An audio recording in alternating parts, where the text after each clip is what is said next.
räägi natukene nädalavahetusest. See 601. kord. Jaa, see oli mu esimene kord siin rajal.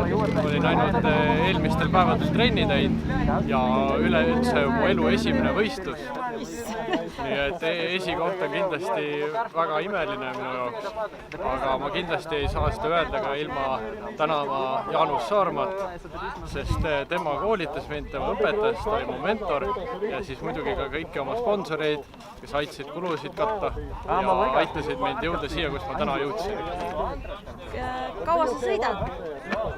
Mootorratastega olen sõitnud päris kaua, kuid võistlemisega eelmine aasta tegelesin ainult trenniga ja see aasta on esimene aasta selle mootorrattaga, esimene võistlus ja esimest korda siin.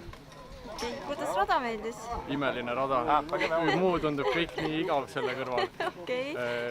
Need hüpped on nii ägedad, mulle nii meeldivad need hüpped ja kõik need kurvid, imeline lemmikrada. Kui sind vaadata, siis tundub, et võistlemine see on imelihtne. Eks punnitama pidi ka, jah, aga ütleme, et oleks saanud kiiremini ja rohkem üritada. Sul on veel aega areneda. Kindlasti. Sul on nüüd vihmasõidu ja ilusailma kogemus ka. Kumb rohkem meeldib? Ma ütleks, et mõlemad meeldivad mulle väga.